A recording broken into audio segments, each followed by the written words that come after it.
कहते हैं दूर का ढोल सुहावना होता है। और बात अगर हम करें दिल्ली की, तो दिल्ली में हम सभी जानते हैं आम आदमी पार्टी की सरकार है।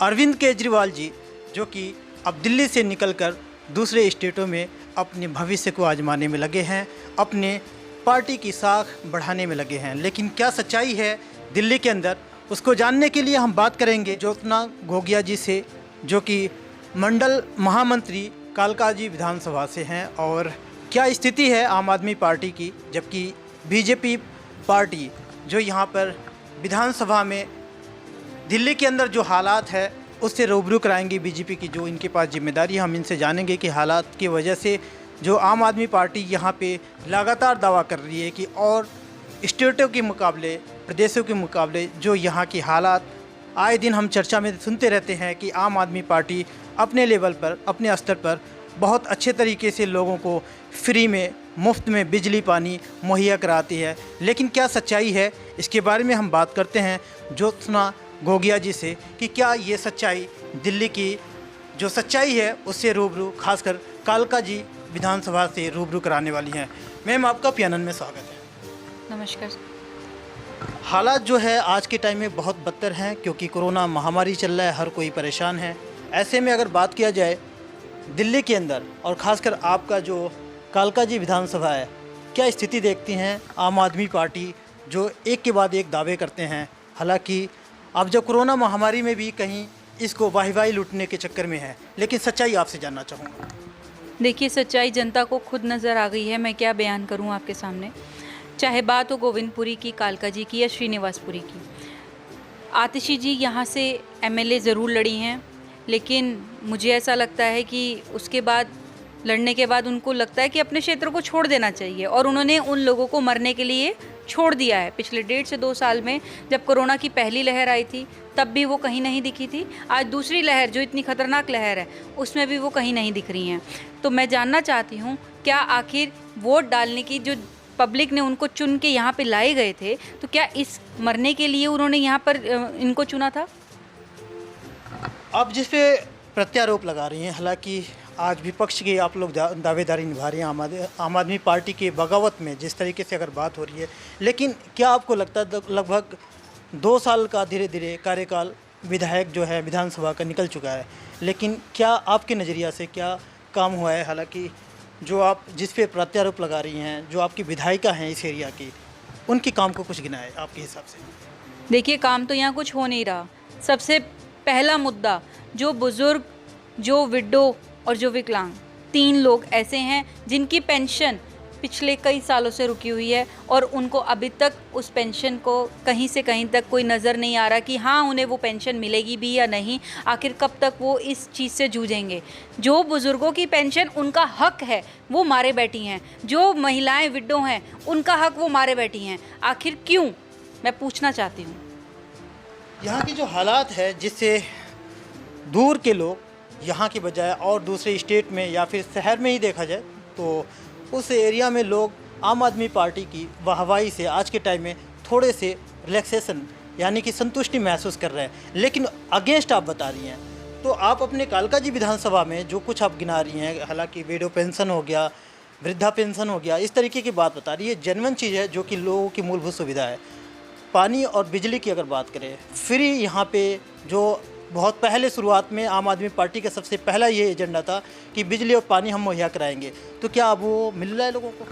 देखिए, बिजली पानी की बात पे आए हैं आप, तो आप चल के देखिए मेरे साथ। मैं आपको ऐसी ऐसी जगहों पर ले जाऊंगी जहां पर आज भी लोग कहाँ लाइन में लग के पानी के लिए सुबह से लग जाते हैं, या फिर शाम को उनको कुछ टाइम नहीं है कि कब पानी आएगा, लेकिन पानी के नाम पर जो कीचड़ दिया जा रहा है, आखिर क्यों इतना गंदा पानी लोगों को दिया जा रहा है? आप लोगों ने सीवर लाइन पे काम करने की एक प्रोसेस स्टार्ट करी थी। आप लोगों ने जनता के बीच में जगह जगह खुदाई कर दी। उस खुदाई के अंदर आप भूल गए कि जिस तरीके से काम होना चाहिए था वो आपने करा नहीं। आपने पुरानी पाइपलाइन जो थी उसको निकाला नहीं सही तरीके से, और उसी के ऊपर आपने नई पाइपलाइन डाल दी। तो जो पुरानी पाइपलाइन थी वो डैमेज होने के कारण आज पीने के पानी के साथ उसकी लाइन जुड़ गई है, जिसकी वजह से हर घर में गंदा पानी आ रहा है। क्या ऐसे काम करने की आप लोगों को अगर काम करने के तरीके नहीं पता हैं या नहीं कर सकते हुए तो आप साफ मना कर दें, लेकिन ये पब्लिक को मरने के लिए तो कम से कम मत छोड़ें। यहाँ जो हालात बनते जा रहे हैं और जिस तरीके से आप बता रही हैं कि अतिशी जी जो यहाँ की विधायिका हैं, उनके जो काम को आप गिना रही हैं कि काम बदतर हालात है पानी की, बिजली पानी उसमें इंक्लूड है। लेकिन अगर हम बात करें ऐसे महामारी के टाइम, एक हाल ही में अभी की कल या परसों मुख्यमंत्री ने जो अनाउंस किया है कि जो कोविशील्ड जो वैक्सीन है उसके लिए चार्ज लिया जाएगा। जब फ्री में राशन या फिर बिजली पानी जब सब कुछ मुहैया करा रहे थे, तो ऐसे में इनको चार्ज लेने की क्या ज़रूरत आई और किस तरीके से? देखिए, ये ढकोसलेबाज अरविंद केजरीवाल, इसकी स्टेटमेंट पता नहीं कितनी बार चेंज होती है। पहले इसने बोला सेंट्रल के बस की नहीं है, स्टेट में दे दो, स्टेट को दे दी। स्टेट में लाने के बाद जब सभी स्टेट ने ऑर्डर दिए तो केजरीवाल जी को भी ऑर्डर देना चाहिए था। इन्होंने ऑर्डर दिया ही नहीं। जब ऑर्डर दिया ही नहीं तो वैक्सीनेशन मुहैया नहीं हुई। अब इनके पास एक नया इन्होंने चालू कर दिया है जी, कभी वैक्सीन है कभी नहीं है, अब है अब नहीं है। लेकिन अब है तो प्राइवेट में है।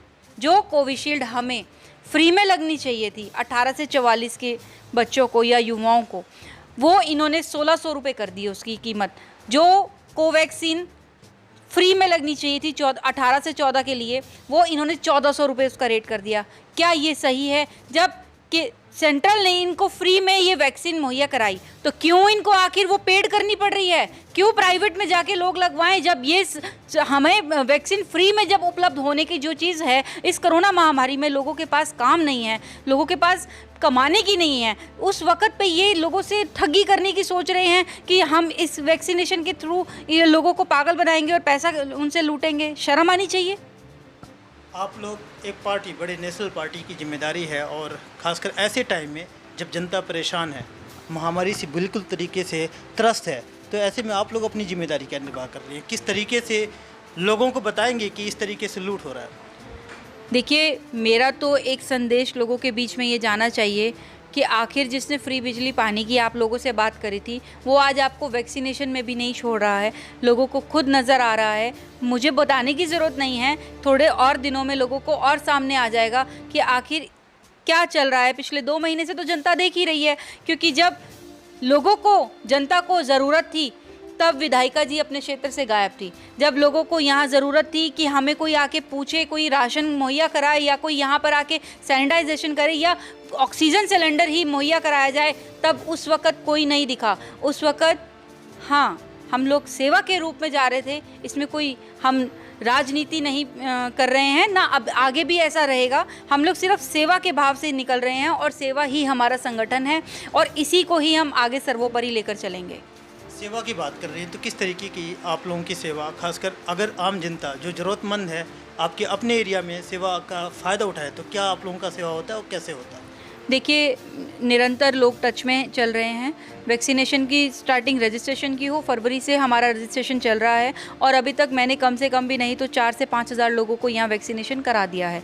उसके साथ साथ अगर आप देखें, बात आती है राशन की, बात आती है ऑक्सीमीटर्स की या सिलेंडर्स की, बात आती है कि लोगों को किस तरीके से कहाँ पर जाना चाहिए और कैसे अपने आप को वैक्सीनेट कराना चाहिए, क्या टाइमिंग्स हैं, क्या ड्यूरेशन है और कब का अपॉइंटमेंट अगर नहीं मिल रहा है तो कैसे उनको, हर चीज़ उनके साथ, उनके टच में। किसी भी तरीके से ऐसा नहीं है कि भाई साहब हमें नहीं पता आप खुद कर लीजिए। तो हम उनके साथ डे टू डे टच में चल रहे हैं और आगे भी निरंतर ऐसे ही चलेंगे। फिलहाल अभी हमने एक वैक्सीनेशन, अपनी सैनिटाइजेशन ड्राइव स्टार्ट करी हुई है और निरंतर जहां से मुझे कॉल आते हैं हम वहां पहुंचकर उस जगह को सैनिटाइज करते हैं प्रॉपर तरीके से। लोगों की ये भी शिकायत है कि जो वैक्सीनेशन पॉइंट बना रखे हैं या फिर अपॉइंटमेंट जिनको मिल रहा है वहाँ जाने में काफ़ी दूर है और ऐसे टाइम में जबकि उनको बाहर निकलने के लिए भी रोका जा रहा है, तो ऐसे में उनके लिए और समस्या बढ़ गया। तो फिर आप लोगों का क्या? देखिए, 18 से 44 के लिए जो वैक्सीनेशन स्लॉट ओपन होने चाहिए और इजीली अवेलेबल होने चाहिए वो नहीं हो रहे हैं। उसका एक ही सिर्फ मैं आपसे यही कहना चाहूँगी, जनता के बीच भी मेरा यही संदेश है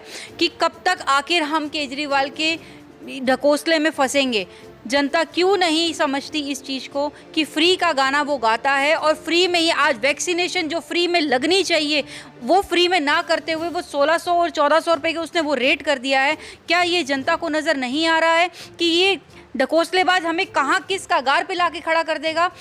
18 से 44 के लिए जो हमें स्लॉट, आज अगर कालका जी की बात करें, कालका जी में इनका 2 से 3 सेंटर होने चाहिए मेरे हिसाब से, लेकिन एक सेंटर भी ऐसा नहीं है जहां पर ठीक तरीके से इनकी व्यवस्था हुई हो वैक्सीनेशन को लेकर के। अगर आज हमें 18 से 44 के बीच में वैक्सीनेशन कराना है तो हमें स्लॉट कहाँ का मिलता है, द्वारका का, या हमें कहाँ मिलता है, बदरपुर का, या संगम विहार का, या लाल कुआं का। आखिर क्यों हम अपने क्षेत्र को छोड़ के इस महामारी के अंदर अपने क्षेत्र से दूर जा कर के हम ये वैक्सीन लगवाएं? क्यों अपने क्षेत्र में हमें ये चीज़ उपलब्ध नहीं हो पा रही है?